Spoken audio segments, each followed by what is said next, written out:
Pourquoi et comment devient-on chauve? Qu'est-ce que l'alopécie androgénétique masculine?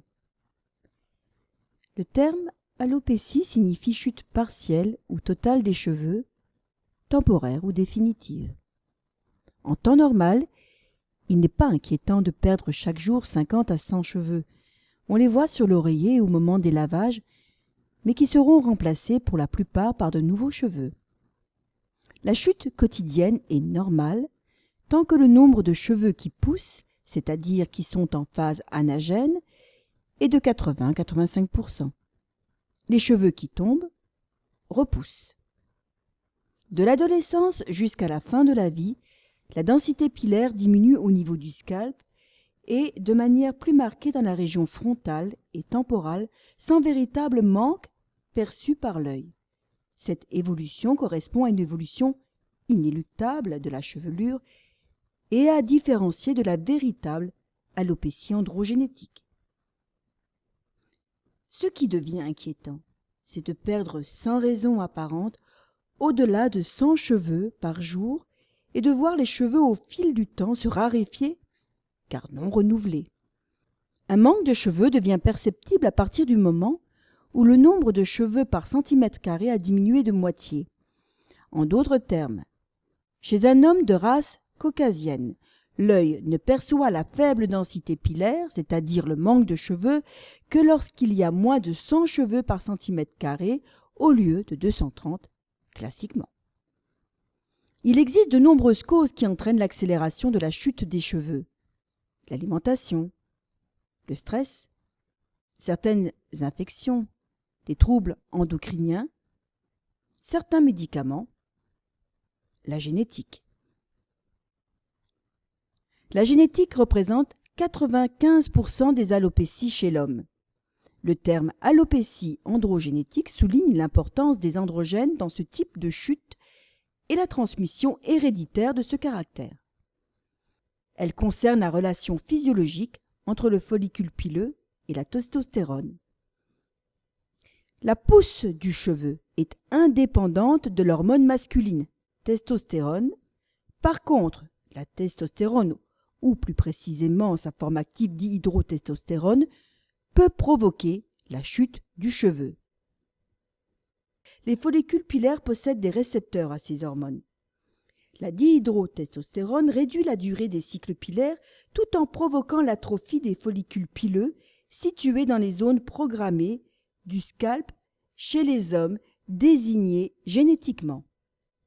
La dihydrotestostérone suractive le follicule pour qu'il produise des cheveux de plus en plus vite. En accélérant la production, les nouveaux cheveux expulsent les anciens et la durée du cycle se raccourcit. Au bout d'un moment, le follicule fatigue, les cheveux deviennent de plus en plus fins. Après environ 25 cycles, le follicule épuisé n'arrive plus qu'à faire un fin duvet. Il n'y a plus rien à faire à ce stade. La quantité totale de testostérone, encore une fois, n'est pas en cause. On a pu mettre en évidence que la chute progressive des cheveux après 45 ans n'était pas seulement liée à la présence d'un gène codant pour un récepteur aux androgènes situés sur le chromosome X, mais aussi liée à une zone située sur le chromosome 20. On estimait jusqu'ici que si la calvitie était héréditaire, c'était la mère qui en était responsable, car c'est elle qui transmet le chromosome X. Ce sont les grands-pères maternels qui transmettent l'alopécie à leurs petits-fils par l'intermédiaire de la mère. On a souvent les cheveux de son grand-père maternel. Mais, avec la découverte d'un nouveau gène sur le chromosome 20, qui peut provenir aussi bien de la mère que du père, on voit bien que la transmission de père en fils peut également se faire. Les individus qui possèdent à la fois les gènes à risque de calvitie, celui du chromosome 20 et celui du chromosome sexuel X, soit 14% de la population globale, ont 7 fois plus de risques de développer une alopécie androgénétique, c'est-à-dire de devenir chauve. La calvitie, ou perte définitive des cheveux, débute au niveau des tempes qui se dégarnissent, réalisant des golfes temporaux, puis apparaît la tonsure sur le sommet du crâne, et à la fin, il ne reste plus qu'une couronne de cheveux allant d'une oreille à l'autre, qui est une zone résistante à l'action des hormones mâles, c'est-à-dire à la chute et à la miniaturisation des cheveux. C'est ici qu'on pourra prélever des greffons de cheveux. Le processus de la calvitie se fait selon un schéma stéréotypé décrit par Hamilton en 7 stades, allant du simple recul de la ligne frontale antérieure jusqu'à la grande calvitie, avec persistance de cette faible couronne. La véritable alopécie débute à partir du stade 3 d'Hamilton. La calvitie qui fait suite à l'alopécie androgénétique est le plus souvent mal acceptée et mal vécue, et d'autant plus qu'elle commence tôt.